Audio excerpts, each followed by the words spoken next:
சொல்றாங்கன்னா இப்ப முஸ்லிம் தனி சட்டத்துல அந்த மாதிரியான உரிமைகளும் கொடுக்கப்பட்டிருக்கிறது. எல்லா ஜாதிக்கு மதம் சார்ந்தவங்களுக்கு அந்த தனிப்பட்ட முறையில அவங்களுக்கு ஒரு லா இருக்கு. You cannot change that. But எதுக்கு யூனிஃபார்ம் சிவில் கோட் கொண்டு வரணுங்கிறதுக்கு காரணமே அது எதுக்குன்னா, இந்த மாதிரி குற்றங்கள், இந்த மாதிரி அநியாயங்கள் நிறைய இடத்துல நம்ம பார்த்துட்டு இருக்கோம். So this has to go. அது எந்த காலத்துல நீங்க போட்டது இந்த சட்டத்தை? அப்போ போட்டது நீங்க இன்னி வரைக்கும் எல்லா மாற்றங்கள் கொண்டு வரோம். இங்க இந்த எர்த் தாண்டி, இந்த பூமி தாண்டி வேற இடத்துல நம்மளால வாழ முடியுமா, அதெல்லாம் ரிசர்ச் பண்ணிட்டு இருக்கும் போது மறுபடியும் நீங்க அந்த காலத்திலேயே இருந்தீங்கன்னா எப்படி? கொஞ்சம் மாற்றங்கள் கண்டிப்பாக வரணும். அண்ட் இது போராடிட்டு இருக்கிறவங்க பாத்தீங்கன்னா, உங்களை பொறுத்த வரைக்கும் இந்த பொது சிவில் சட்டம் அப்படிங்கிறது கொண்டு வரப்படணும். ஆனா இந்த நேரம்ங்கிறது தவறா இருக்குன்றீங்க. அத சொல்றேன், இந்த யூபி எலெக்ஷன்ஸ்க்காக அவங்க இதை பயன்படுத்துறாங்க. யூபி எலெக்ஷனுக்காக நீங்க ஒரு மதத்தை பயன்படுத்துறது தவறு. இன்னொன்னு, இந்த சட்டம் நம்ம சொல்றோம், இந்த சட்டம் உங்களுக்கு குரான்ல கிடையாது. இந்த சட்டம் உருவாக்கப்பட்டது. This is a man made law. அது ஒண்ணு புரிஞ்சுக்கணும். எங்கேயுமே குரான்ல இப்படி சொல்லவே இல்ல, நீ 3 தடவை தலாக் சொன்னா நீ வந்து பொண்டாட்டி விட்டுட்டு போயிடலாம், மனைவி விட்டுட்டு போயிடலாம், விவாகரத்து பண்ணிடலாம், கிடையவே கிடையாது. It's a man.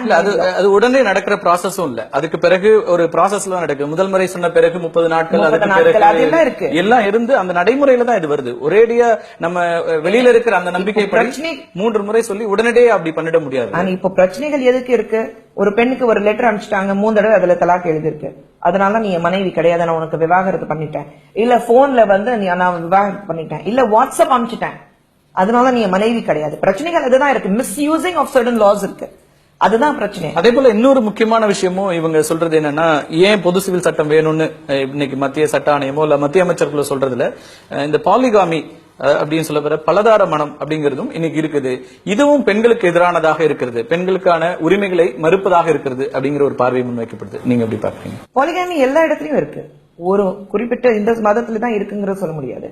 எல்லா இடத்துலயும் இங்க வந்து அங்கீகரிக்கப்பட்டதாக இருக்கு. இது வந்து ரெகக்னைஸ்ட், நீங்க ஆக்ட் படியே நீங்க வந்து இது பாலிகாமிங்கிறது வந்து அக்செப்டபிள். அகைன் நிறைய விஷயங்கள் தவறாக புரிஞ்சிட்டு இருக்காங்க.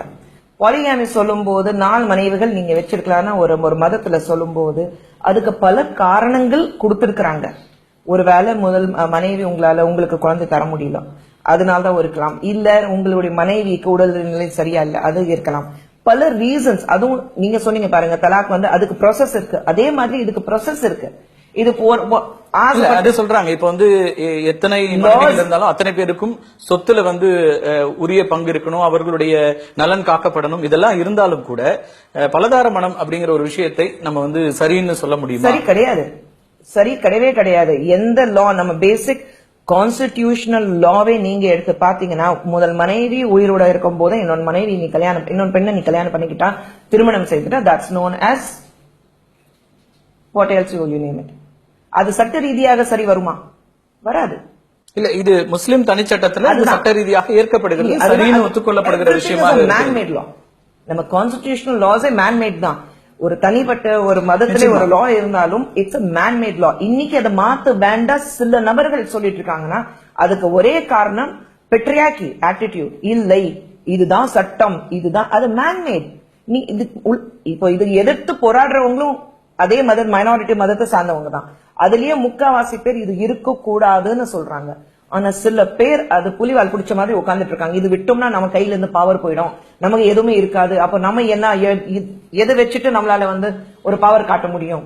சோ ஒரு மதம் இருக்கு, அது பிடிச்சிட்டு உட்கார்ந்துட்டு இருக்காங்க. அது கண்டிப்பாக மாறணும், மாறக்கூடாதுன்னு நான் சொல்லல. இதெல்லாம் தான் பாரதிய ஜனதா கட்சி சொல்கிறது. இதுக்காக தான் நாங்க மாற்றணும், பொது சிவில் சட்டத்தை கொண்டு வரணும்னு சொல்றோம்ன்றாங்க. கண்டிப்பாக ஆட்சிக்கு வந்த உடனே நீங்க அதை முயற்சி பண்ணிருக்கலாம், ஆட்சிக்கு வந்தோடனே முயற்சி பண்ணல. இல்ல, இப்பவும் ஒரு கருத்து கேட்பு தான் சொல்றாங்க. கருத்து கேட்புல நீங்க வந்து எல்லோருமே பங்கெடுக்கலாம். இப்ப முஸ்லிம் சட்ட வாரியம் இதை எதிர்க்கிறது. தமிழ்நாட்டில் பெரும்பாலான கட்சிகள் இந்த பொது சிவில் சட்டத்தை எதிர்க்கிறார்கள். திமுக உள்ளிட்ட எல்லா பெரிய கட்சிகளும் இன்னைக்கு வந்து பொது சிவில் சட்டத்தை கொண்டு வரக்கூடாது அப்படின்னு எதிர்ப்பு தெரிவிக்குது. அவங்களுக்கு என்ன காரணம்? அவங்க யூனிஃபார்ம் சிவில் கோட் இருக்கக்கூடாது சொல்றாங்கன்னு எனக்கு தெரியல.